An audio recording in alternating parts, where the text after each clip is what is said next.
Team Mission Control are a team from Baruch College that participated in the 2025 Space Apps Challenge, a global hackathon that brings together diverse teams to tackle real-world problems using NASA's open data alongside space-based data from agencies around the world. Their project, CosmoSim, is a simulation tool that uses NASA's open data to visualize the environmental and geological effects of an asteroid impact. They won the local Galactic Impact Award that recognizes the project to have the most significant potential to improve life on Earth or in the universe using NASA's open source data. Check out their work, linked in the description box below. Hi, my name is Nicole, and I'm part of a team that built a project for the NASA Space App Challenge. And we created this simulation tool that models asteroid impacts using NASA and USG data to help us visualize the potential damage and support emergency response planning in the future. My name is Brian, and pretty much our question is, what if an asteroid were to strike Earth tomorrow? We would want to know kind of like how the impact of it, the area of effect that an asteroid would have. That's kind of what we want to answer. NASA has a data set of near-Earth objects that circulate around the Earth, and so we're just kind of worried about, if one were to just strike us tomorrow, what would that impact be, and then use this tool to create a response for that. So here's an image of our simulator. So it's called CosmoSim, and one of the key features is that it models asteroid impacts with NASA NEO data, near-Earth object data, kind of just anything that's an asteroid or not from Earth that orbits around the planet. And then using USGS, or United States Geological Survey data, we can simulate global, atmospheric, seismic, and tsunami effects. And then we can also see the impact of those asteroids and just the approximate global effects as well. Hello everyone, my name is Matus, and so this is a quick overview of our user experience. You can see a picture of our UI as well over here on the side.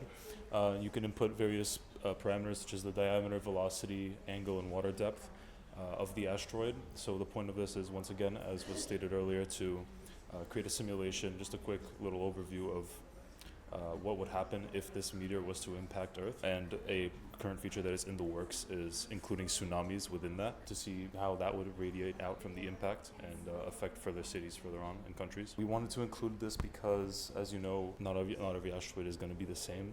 So we needed to have the energy and the speed in order to accurately determine what the radius of the impact would be and how far the effects would stretch.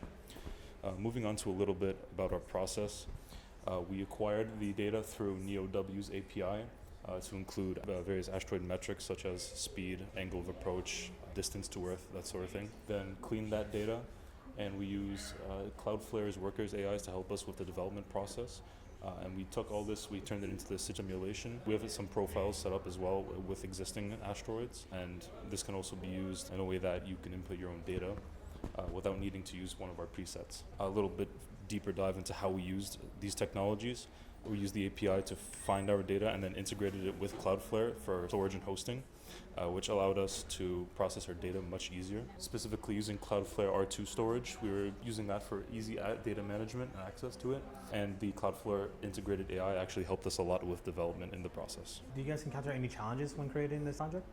Certainly, there was a lot of trial and error involved. This was our first hackathon actually from I think everybody in this group that we worked with, and so that was one of the time constraints where they put pressure on us. Certainly, that's why we ended up using a lot of different tools like AI in our development process because there were so many working parts. We had to do some data management.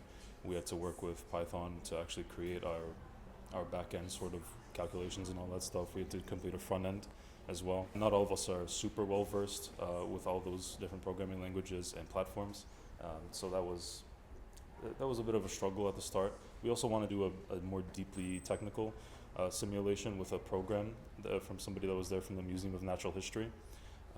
However, we weren't really able to import all the assets properly to get that working. That was one of our biggest struggles as well. We had to scrap that part of the project. How can our viewers support you? You can add us on LinkedIn, chat. If the viewers have any ideas, please feel free to connect with us and send them over. We'd love to hear some feedback and what everybody thinks. And how we can improve our process and this project in general. The demo right now is actually on the web, hosted by Cloudflare. Here's all the data that we have. We actually make the process to download the NEO and the tsunamis. However, the air course, we have some problems during the hackathon, so we have to download it from the GitHub repository. And after downloading all the data from the NASA and the APIs, we are able to select any meteor who was nearby the Earth during those times. So during 2005, there was an asteroid nearby with low probability to cause collision, but we can see what will be that collision if it will hit the Earth in any place on the Earth, like here in the middle of the US. And as you can see the impact. So there are different variables over here as the crater right here. So this one is kind of small. However, it will make a lot of impact. The green dot is the actual impact of the asteroid, and the red radius is the crater that will create. Also, it has these small points where it has the information of the air course that could happen if the asteroid hits over there.